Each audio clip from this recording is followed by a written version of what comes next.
The subject is a really interesting one, I think. I think that Elisha is an interesting character. He's full of surprises, and he's full of tremendous passion.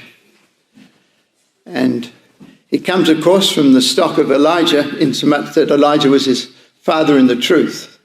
And the fire that was Elijah certainly came into the life of Elisha. Though Elijah seems to be, while he was living, certainly the senior figure of the two. But it's a very interesting part of the Bible. Have you ever thought of this? If we would take the beginning of Elijah's life, we come back to Elijah's life, to chapter 17. So let's put just a hand there for a moment.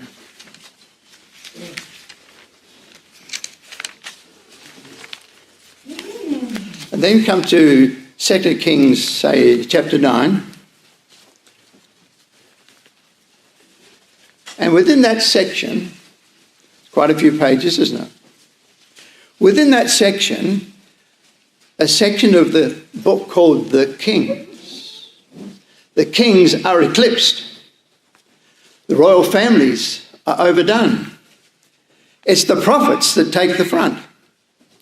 And it's particularly Elijah and Elisha. There's no other part, is there, of the Kings or Chronicles where that's the case. The rest of those records and those chapters, yes, they follow the king. The royal family is the dominant focus of the account. But not in these chapters. It's Elijah and Elisha that dominate those many pages. It's a unique period in Israel's history. Judah's history or the history of Israel. And it happens, of course, in the north of Israel, which makes it even all the more interesting. But I've never seen it quite like that before, and I find that to be very, very interesting, that that's a unique part of the scripture in which the prophet of God was actually leading the tune and the nations were responding to the leadership that was provided. Unique, absolutely unique. So it's unique people that were required to be able to do that. So in 1 Kings chapter 17 and verse 1, Elijah's on the scene with great surprise. We don't know where he came from, except it says he was a Tishbite, which doesn't seem to mean much to any historian. Elijah the Tishbite, who was of the inhabitants of Gilead, is said unto Ahab, as Yahweh, God of Israel, liveth, before whom I stand, there shall not be dew nor rain these 3 years, but according to my word. Right from the start, he's a man of authority. He's a man that comes with strong direction from his God, and he's prepared to stand up. I mean, that could hardly be a less popular message, could it? And yet there he is, telling king and the country at large that he's come to bring a sense of famine that they had not known for a long time. For 3.5 years it was, that we are told by James. But Elisha doesn't hit the front until we come quite a bit later on in 1 Kings 19. And there we have a little bracket of verses. 1 Kings, chapter 19, verse 19. And it says there how he departed thence, that's Elijah, and found Elisha the son of Shaphat, who was ploughing with 12 yoke of oxen before him, and he with the 12th. And Elijah passed by him and cast his mantle upon him. Elijah's been caught out, in a sense. He's right down at Mount Sinai. He's having a real complaint. He says, nobody's standing up for things except me. In fact, he's extremely bold about it. In verse 10, we have his statement. 1 Kings 19 and verse 10, and he said, I have been very jealous for the Lord God of hosts. For the children of Israel have forsaken thy covenant, thrown down thine altars, and slain thy prophets. He's got the adjectives in the right description, hasn't he? All the things about my God, thy covenant, thine altars, thy prophets. I've stood up for all of that. I have. And I, even I only, am left. And they seek my life to take it away. And even after he's been somewhat tuned because of such a forward, arrogant form of words that really despises all the rest. You know, there's God and me and the rest of you. That's really his dissection of the community. But the still small voice is appealing to him to awaken to a wider view, to a different kind of ministration. But you know, despite that, verse 14, it says, and he said, I have been very jealous for Yahweh, God of hosts, because the children of Israel have forsaken thy covenants, thrown down thine altars, slain thy prophets with the sword, and I, even I only, am left, and they seek my life to take. That's exactly the same, isn't it, as verse 10. Despite the lesson in between, he hasn't got it at all. He just repeats it almost defiantly. He's trying to tell God why what he's doing is so wrong and what a bad deal that he has received from this. Despite his zeal, that's how he saw it. And he had, I would say, the arrogance to actually repeat that to God at that time. That's Elijah. Amazing man. Absolutely amazing man. That he said that and lived, I suppose, is in itself quite remarkable. Then he was given a commission. It's in verses 15 to 17. There was 3 points to that commission. Verse 15, and the Lord said unto him, go return on thy way to the wilderness of Damascus. Do you think Elijah received that too well? Last place on earth that he wanted to go to was Damascus, to the Gentiles. Why, he couldn't find anyone in northern Israel to be his companion. To go be sent to Damascus, well, he certainly wasn't interested in such a mission. He hadn't even started, he thought it, with northern Israel. And there he was to anoint Hazael to be king over Syria. The second of the commissions is in verse 16. And Jehu, the son of Nimshi, shalt thou anoint to be king over Israel. So there's a duty in Israel. And it's to anoint Jehu to remove the house of Ahab. And thirdly, Elisha, the son of Shaphat of Abel-Maholah, shalt thou anoint to be prophet in thy room. And you know that Elijah didn't really do 2 out of those 3. He did the third. He anointed Elisha, as it follows in verses 19 downwards. But of the other 2, he never did them. It wasn't he that went to Damascus. It wasn't he that went back to Israel and converted Israel. The one that he did fulfill was in the appointment of Elisha. So in this very brief account, this is the first words we have about Elisha, verse 19, it says that he departed thence, did Elijah, found Elisha the son of Shaphat, who was ploughing with 12 yoke of oxen, and he with the 12th. And Elijah passed by him and cast his mantle upon him. What do you make of that? He hasn't really said hello to the man, has he? He hasn't been to knock on his door. He's just passing. He sees this young man at the end of this 12 yoke of oxen, and he casts a mantle of responsibility upon him. There doesn't seem to be any introduction at all. In normal respects, we would say that's a very impolite way to greet a friend, particularly someone that you want to take up a very difficult commission. But there's not a word. The young man gets no understanding of what it was all about. He must have been a fairly well-to-do person, because it says he was ploughing with 12 yoke of oxen. A yoke of oxen is like a tractor for a farmer in these days. So you're looking at a farmer that's running a fair bit of interests. You might say he was like a farmer with 6 tractors, so to speak. He was in a fairly good, comfortable way. And the place that he lived indicated that it was good ground. Abel Meholah, which means the prairie of dancing, of happiness, joy, good country, good growth, very fruitful area. And he had quite a property, and he was working on that property. It doesn't say that he found him with his eyes in the Word of God, but his mind was. But he was a practical, working young man farmer at that stage. And he obeyed the sense of Elijah's call. He left the oxen and ran after Elijah. Elijah hasn't even stopped to sort of explain anything. He had to run after him. He's left with this mantle and he wonders whatever all this means.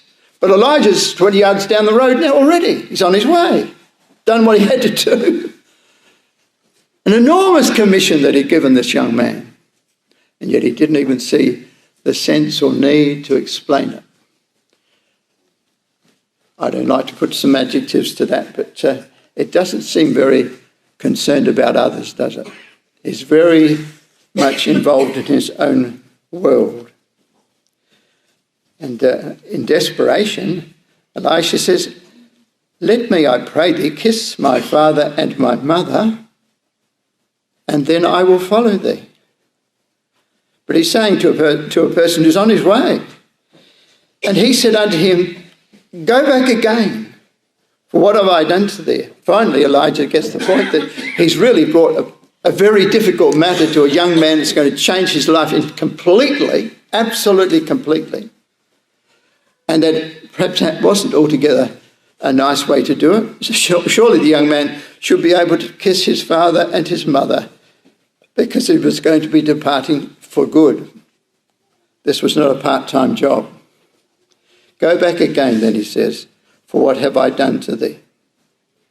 But Elijah doesn't stay around even then. I don't think anybody would really quite act like that here, would we? We wouldn't even dare to think like that. Perhaps it's the kindest thing we can say is that Elijah was so consumed with the mission that God had given him that he couldn't be delayed by niceties. He just named the fact and left it with him. But Elisha did things quite properly in saying goodbye to Mum and Dad. He returned back from him, verse 21,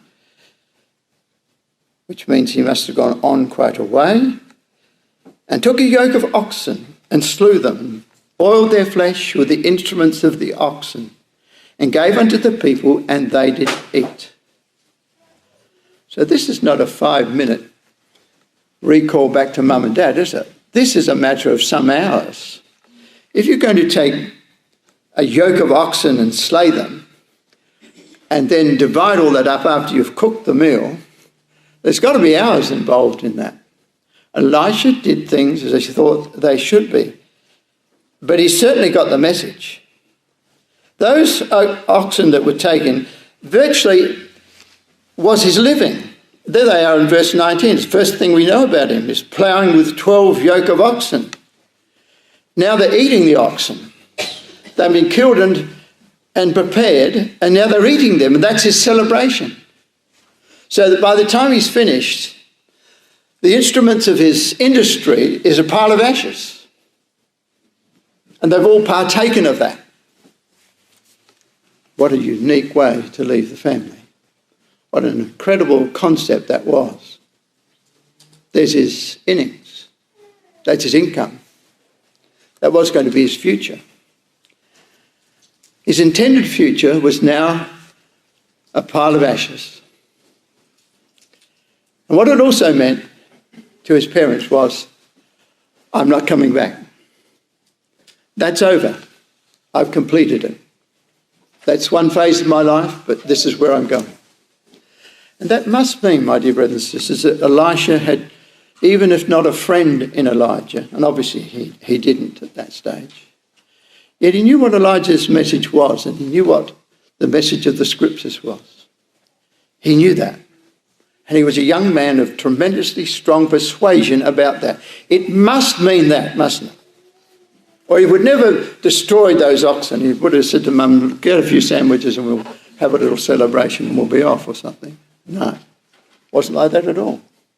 All the instruments that were valuable, would you put several tractors together and put a bit of petrol to them and destroy them? That's effectively what he did. He collapsed his life in the company of Elisha. Well, we imagine Elijah's still there. Elijah is still there. But we can't be sure about it because it says at the end of verse, then he arose and went after Elijah and ministered unto him. He poured water into the hands of Elijah, as one of the other records puts it. He was like a servant, really, to Elijah, this highly talented young son. And now he's going to be the servant, effectively, to Elijah. I don't think he would have got too many, gentle expressions in such an occupation. Elijah's mind was in another place. Then we are told nothing more until we come to our chapter that we read today. As we do, we pass over some interesting things. I just wanted to mention this. He said, didn't he? He said to God, I'm the only one around. The rest, you can count them out. As we go along, we come to chapter 20, and there the king of Israel, of the northern king, he's in war with a man called Ben-Hadad. And Ben-Hadad was a Syrian.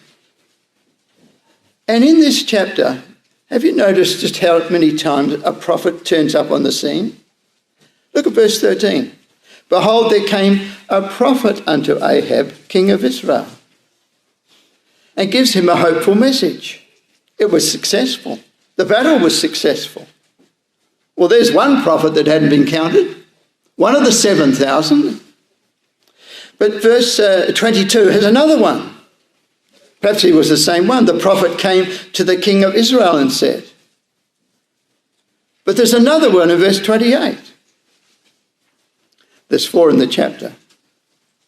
So Elijah's arithmetic was not only poor, but his sense of value of people that were there is not very fundamentally good at all. And back in the capital, in Jezreel, there was at least 100 of prophets that were stored there by the person who was the prime minister of the king, Ahab's prime minister. And he was looking after them, feeding them in a cave by 50 in a cave. And he's the prime minister. Jezebel goes past every now and again. Imagine the quality of faith that man had. Amazing man. One whiff of that to Jezebel and he'd be gone. And those 100 in the cave, they'd be gone too. Elijah doesn't seem to even know that they existed. How amazing is that? So when we turn over to our chapter that we read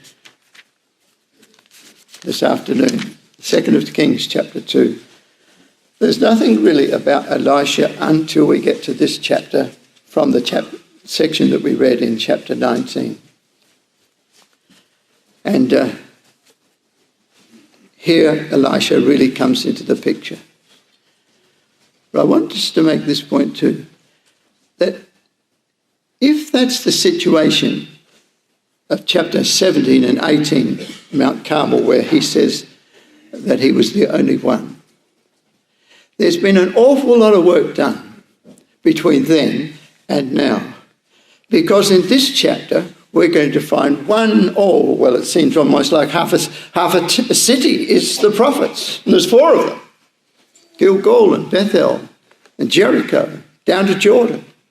There's batches of prophets in all of those circumstances. At one point here it mentioned, didn't it, in verse 7, there were 50 men of the sons of the prophets. 50 men in a crew, all prophets.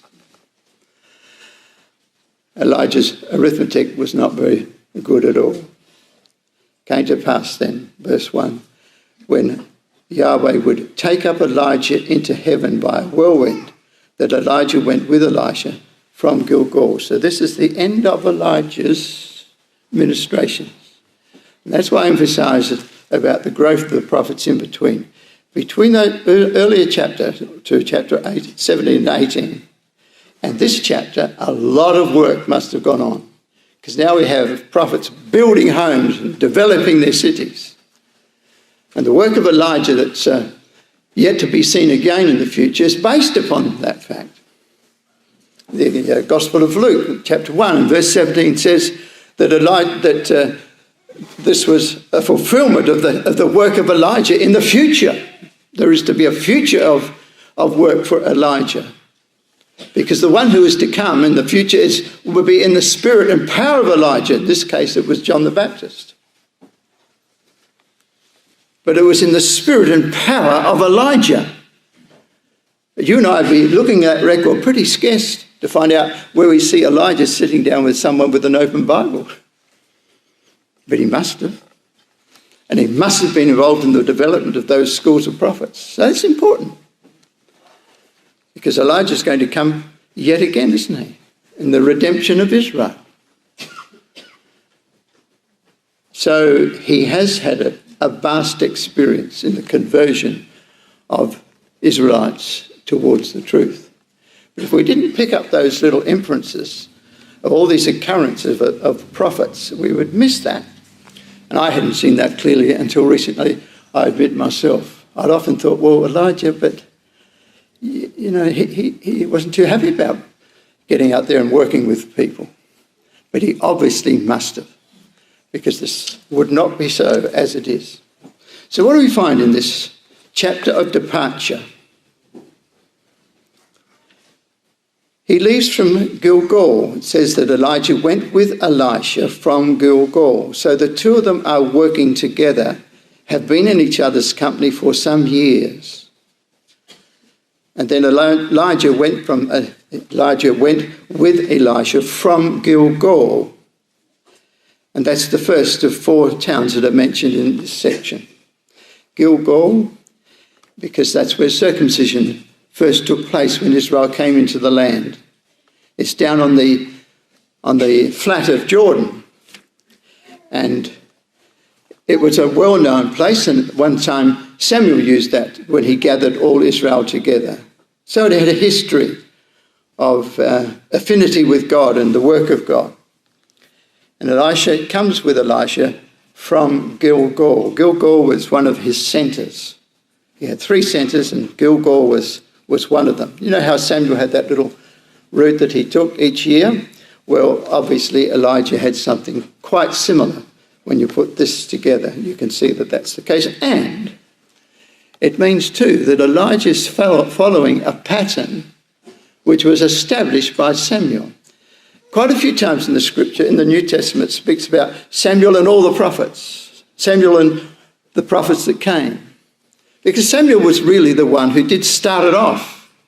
It was in his time that the school of the prophets became obvious in Israel. So Elijah, despite his coming onto the scene, was not, however, the one who first developed the school of the prophets. Those 3 references in the New Testament obviously imply that with Samuel there was something new that was developed, and that is schools of brethren who were total, full-time in commitment to the things of God and the teaching of Israel. So Elijah's picking that up and building that up. But he has the unfortunate record that still goes on to this day, saying he didn't even know who was there. And Paul picks all that up in Romans, and he says that Elijah, in fact, he petitioned against Israel, and he did, didn't he? I only am left.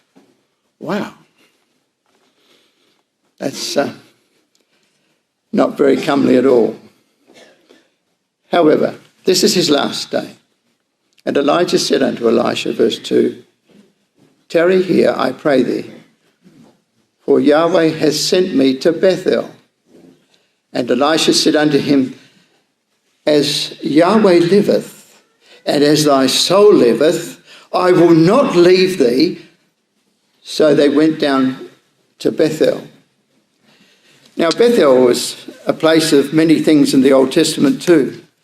Like Gilgal was too. They were important places with interesting historical backgrounds. Bethel was a place of the prophets, obviously. They were here. It says, verse 3, the sons of the prophets that were at Bethel came forth to Elisha and said unto him, Knowest thou that Yahweh will take away thy master from thy head today? And he said, Yea, I know it. Hold ye your peace. But what was the last recorded event about Bethel? The last recorded event about Bethel was that Jeroboam had set up golden calves, one in the north and the other in the south in Bethel. So that wasn't without fair cost, was it? He was going into a centre of apostasy. Jeroboam was developing an apostasy, and that was a key element of it.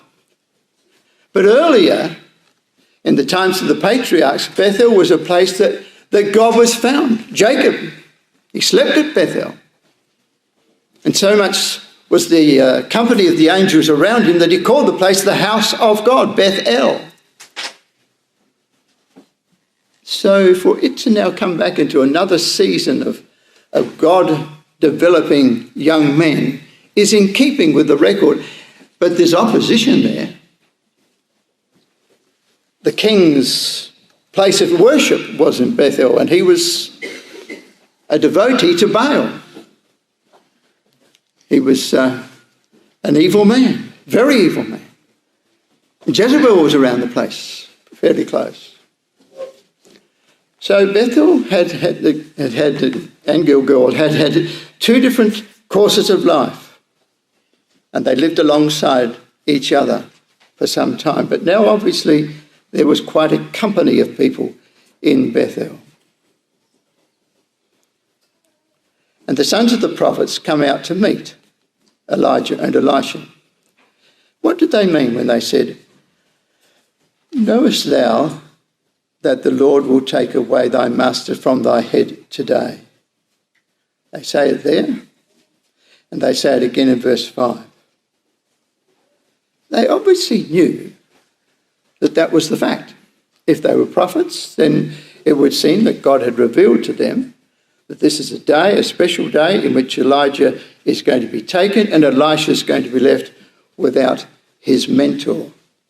It describes him in this way, that he will take away thy master from thy head today. What's that really saying? He's saying your mentor that you've relied upon will be taken from you today. But why would they say that to him? Didn't he know that? Were they adding salt to injury? It's peculiar, isn't it?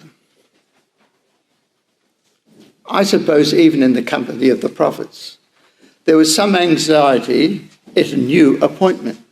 Who could replace Elijah? You would like to be asked, would you, to fill the shoes of Elijah? How would you do that? And I suppose the company of the prophets that were very fervent would have said, well, can anybody do Elijah's job? He's still got plenty of steam. Why is he being taken away? And so they speak to the man who's going to inherit his office, and they ask him, do you know really what's going on? That today will be your last day with your master Elijah? I don't think that's very comforting to him at all, is it? There doesn't seem to be anything else they want to talk about. Perhaps they didn't really think Elisha was the right man. And Elijah said unto him, Elisha, tarry here, I pray thee, for Yahweh has sent me to Jericho. So he doesn't sit still, he says he's off to Jericho, which is right down, of course, close to the river Jordan. And he says furthermore that Yahweh has sent me to Jericho. He's so busy. And Elisha is desperate to have his company. This is a very interesting thing to contemplate. If you were Elisha, how would you feel? You've left everything. You're not married. Got no family. And Elijah's been just an enormous tower of strength in the country. Everything was back to Elijah. Whatever he said was what happened. And you've been asked to take his mantle. You feel as though you needed a bit of a comfort for the job, wouldn't you? You'd like to feel that people that were going to be your employees, as it were, your people that you were cooperating with, that they were friendly towards you. But I think there's a note in that that says they're trying to tell him something. And of course he knew what they were trying to tell him. He knew better than they. But why did they repeat it again? And it happened wherever he went. And so in verse 4 again, he said, as Yahweh liveth and as thy soul liveth, I will not leave thee. Why wouldn't he leave? Why would he go the last little trek with Elijah? Why did he say, look, Elijah, I know what's happening. I know what is going to occur. See you later now. I'm sorry to lose your company, but I know you're on your way. But he didn't do that. It seems, doesn't it, that the continuity between Elijah to whoever it was going to be was a huge issue for the school of the prophets. They had policy. They had a way of life. They had their families all had a way of life. There was the families of the schools of the prophets, and they had developed, I'm sure, a way of life which they were very keen to maintain. And the person that would come and be the head of the prophets really had to share those convictions, or they'd be a little bit unsure about where things were going in the future. And so they keep on saying that to him. But it wasn't very comforting for the man coming along. Knowest thou not that Yahweh will take away thy master? It's even put like that, isn't it? The one you've depended upon and we've depended upon. How do you feel about that? From thy head, will you give the leadership to our cause?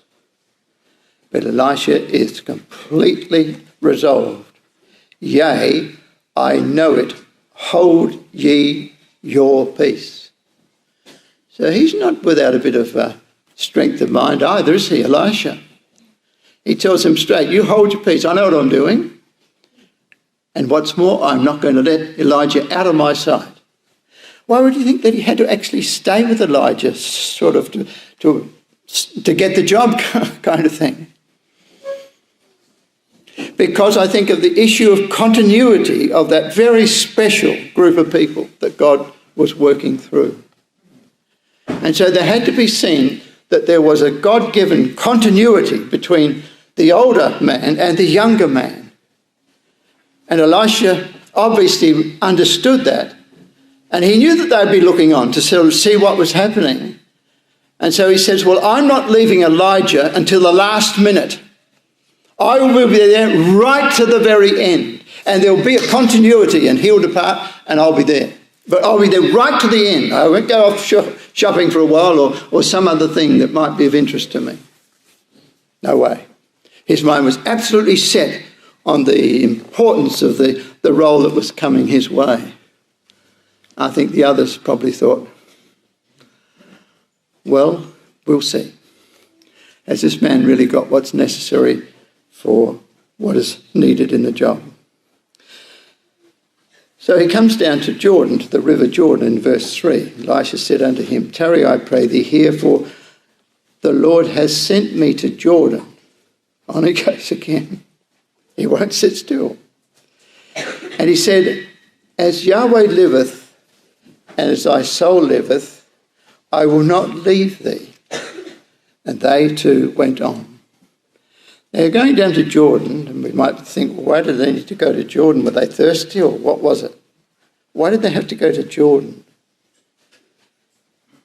And 50 men of the sons of the prophets went and stood to view afar off.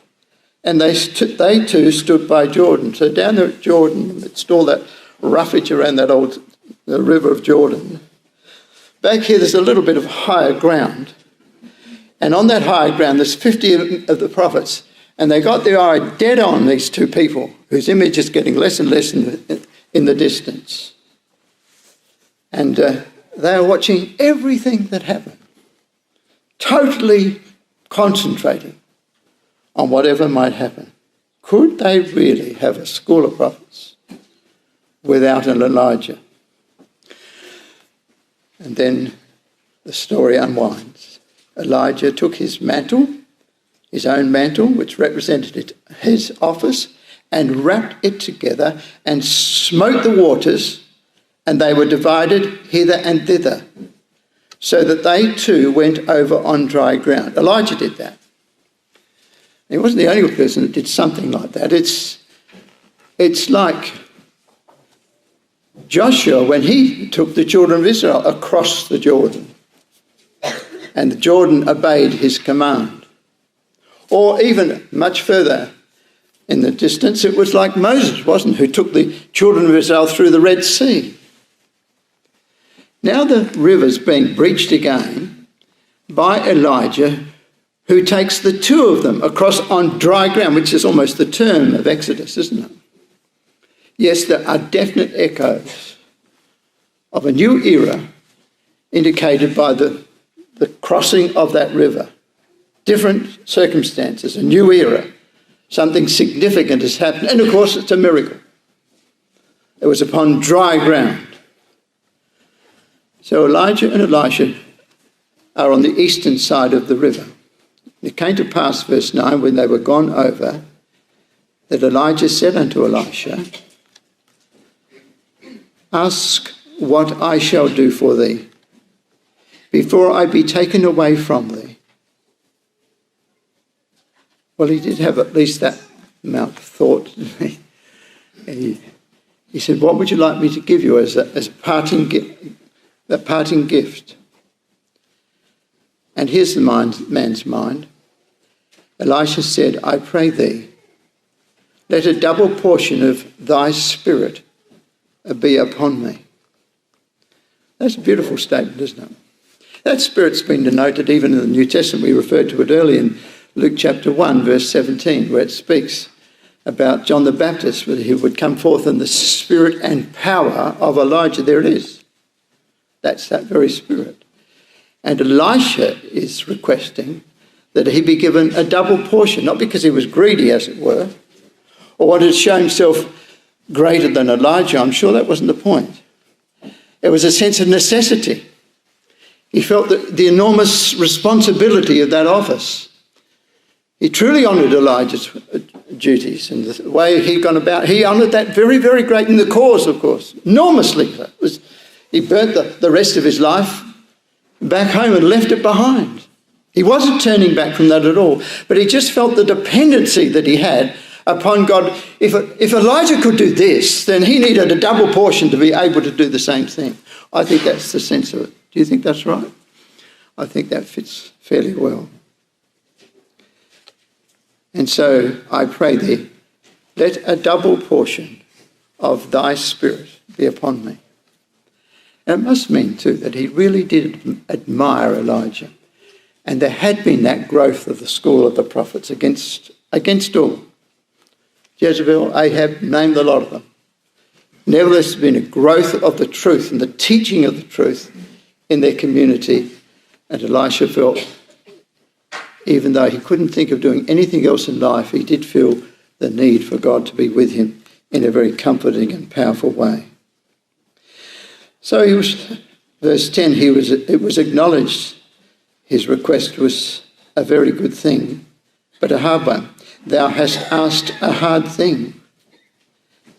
Nevertheless, if thou see me when I am taken from thee, it shall be so unto thee.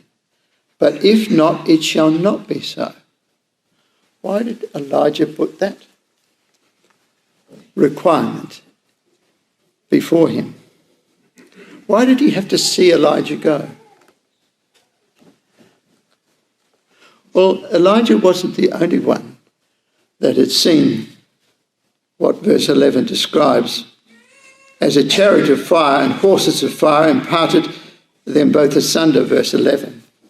The prophet Ezekiel also, before he went on his mission, he saw the picture of the cherubim, of the glory of God, described in the sense of the cherubim, and this is very much similar, isn't it? And I think what Elijah is saying, I want you to really feel the enormity of what you're entering into. No doubt that Elijah knew what was going to happen, that he would be taken up in this way. And so he wants the one that's coming up on his side, he wants him to really understand how close this is to the things of God. It's right in the very centre of what God is doing. His presence will be with you. It will empower you for good things. But it's going to determine your life in an unswerving manner. You will become to Israel God's working in the nation. I think that's the sense of it, don't you? If you put that together with Ezekiel chapter 1, I think it makes good sense. Elijah wanted Elisha to absolutely know how close he was to the work of God in Israel at that time. It came to pass as they still went on, verse 11, and talked, that behold, there appeared a chariot of fire and horses of fire, and parted them both asunder. And Elijah went up by a whirlwind unto heaven. Now that chariot didn't leave him altogether, did it? Because you remember the case which we'll come to tomorrow, where they were outside of Dothan, and Gehazi was scared stiff about the whole circumstance, because all these Syrians were around the breadth of the city. And Elisha prays that the young man's eyes might be opened, that he would see that there was more for them than there was for the Syrians. And he uses the expression, there is more on our side than there is on his side. And that's how it turned out, of course, to be. A phrase which is taken up by David in Psalm 55, where he speaks of the same thing, that his enemies didn't realise there was more for him on his side than were on his side. That really never left Elisha, in a sense. It may have taken Elijah, but nevertheless the power of that vision was now going to drive his ministrations. So it says, and he saw him no more. He took hold of his own clothes and rent them in two pieces. Took up also the mantle of Elijah that fell from him, and went back and stood by the bank of Jordan. So they're still on the eastern side, aren't they? But the work's on the western side. They got to cross Jordan. He's got to cross Jordan. He's by himself. There's no Elijah. There's no Elijah to just brush the waters with his mantle. What's going to happen now? Does he have to swim across? He tries God's hand. He took up also the mantle of Elijah that fell from him, went back and stood by the bank of Jordan, and he took the mantle of Elijah that fell from him. What a nerve-wracking experience in life, eh? To fit into the shoes of a man that for years you've greatly honoured, and now the responsibility is upon you, and you're there by yourself on the eastern side. And he smote the waters, just like his master had done, and said, where is Yahweh, God of Elijah? It was the verification of the double portion that he wanted, wasn't it? And in that sense, he received it here. Where is the Lord God of Elijah? And when he also had smitten the waters, they parted hither and thither, and Elisha went over. And here in this verse 14 and 15, I think we have the crux of this passage, of this chapter. When the sons of the prophets, remember they were left on this slight elevation over here, watching anything they could see. When the sons of the prophets, which were to view at Jericho, saw him. They've been watching every detail. They said, the spirit of Elijah doth rest on Elisha. And they came to meet him. The evidence is clear. The God of Israel has brought this younger man into the office. They came to meet him and bowed themselves to the ground before him. They saw the departure. They saw him come back. They saw the division of the river. They saw the chariot that went off and Elijah went. And they left with Elisha. And they come and they bow down before him. What an amazing record, mighty brothers and sisters. It's an amazing record, isn't it? How many times in the scripture have we got anything like this? It's amazing. And they said unto him, behold now, there be with thy servants 50 strong men. Let them go, we pray thee, and seek thy master, lest peradventure the Spirit of Yahweh hath taken him up, and cast him upon some mountain, or into some valley. Now what's absolutely stupid about that? They're supposedly concerned for Elijah. Wouldn't God be first concerned about Elijah? Is it likely that God's going to get hold of Elijah and wait till he's got enough altitude and then just toss him out onto the ground below? It was stupid, absolutely stupid. They must have felt highly embarrassed as they made the suggestion. But why did they make that suggestion? I suggest because they still were not really convinced. And now they were going to be under the command and ordinance of another prophet who perhaps more like their own age. To have to take it from Elisha, well, it's not really, this bald-headed man's not really like Elisha. It's not as big a character. Well, he probably wasn't in his younger days. So they said, look, we better go and just search around that we really got this right. But Elisha won't go with that.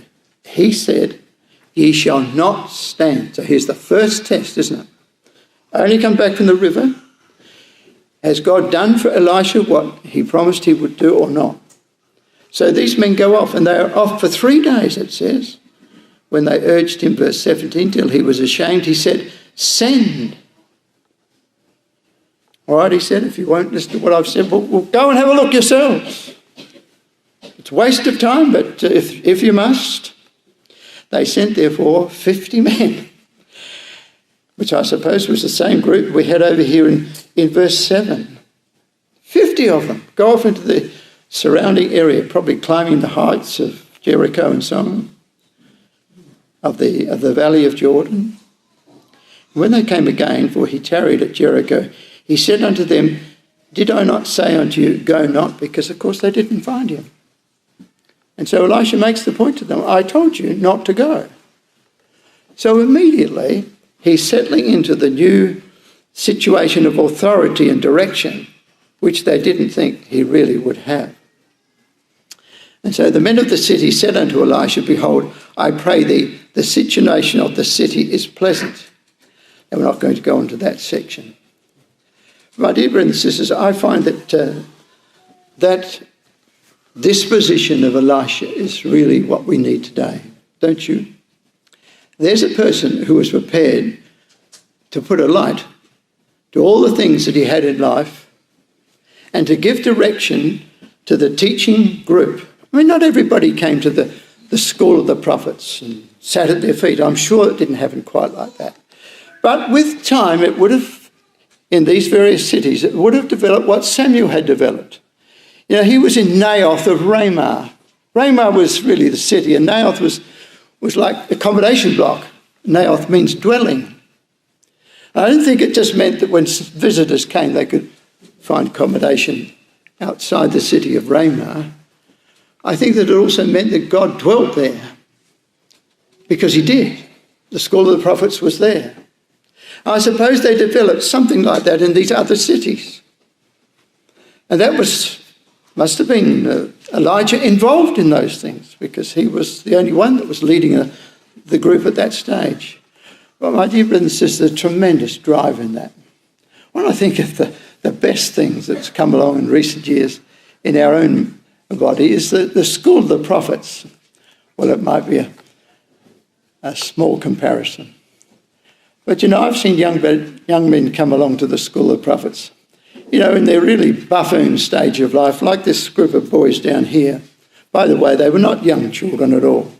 The word's used of Daniel when he went into Babylon. It's used of David when he was going against Goliath. No, they weren't kids, little children at all. They were buffoons.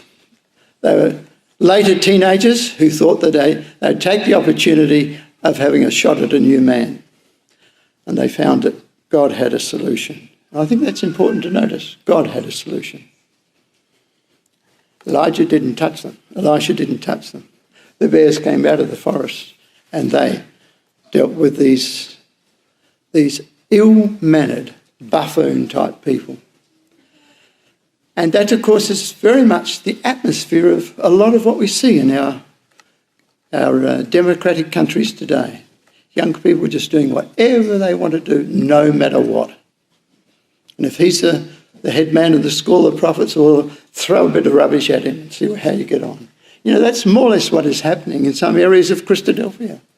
People just come, couldn't care less how they come. They treat the hall just like as if it's their backyard, perhaps something in their backyard at home. It's not good. We should respect the meetings, all of us. We don't have to be a show of expensive clothes and so on, but we must respect our meetings. And we must have our young people to know that respect means that you come in a way that is seemly in the worship of God. And that's not easy because the whole mood of the country, Australia and no doubt Canada, is against that. There's a lot of young fellows that are doing just like this crowd did here. A lot of young people today. Some of our own young people are sometimes like that. But they're not all like that. I had a class last night with some of your young people and they were exemplary in their behaviour and the manner in which they came. And I'm thrilled to see things like that. And I'd like to encourage all of us to not be fooled by the idea that it doesn't matter what you wear wherever you go. It's not true. Nobody would do that and go up to the president of the US or that might be actually more in keeping. But they would not dare to do that to a person high in office. What about when we come to our meetings before God? It's not a show, but nevertheless, there is respect. This story is of a young man who was prepared to burn his future and leave it as a little hill of ashes in the company of his mum and dad and say goodbye to them and devote himself to the work of the truth. I'm absolutely delighted to see that in the school of the prophets and in other places, in our ecclesias, there are people that are developing a mind that's got that depth and sincerity. We need them. We need every one of them. And what comes to our shoulders is this, that we must think, are we developing young Elishas? Are we making room for young men to come through that can be taught the things of God in a strong, clear and emphatic way, a healthy way, and that can build our brotherhood so that when our master comes, there are something of the equivalent of these schools of the prophet which were there in the days of Elisha. Thank you.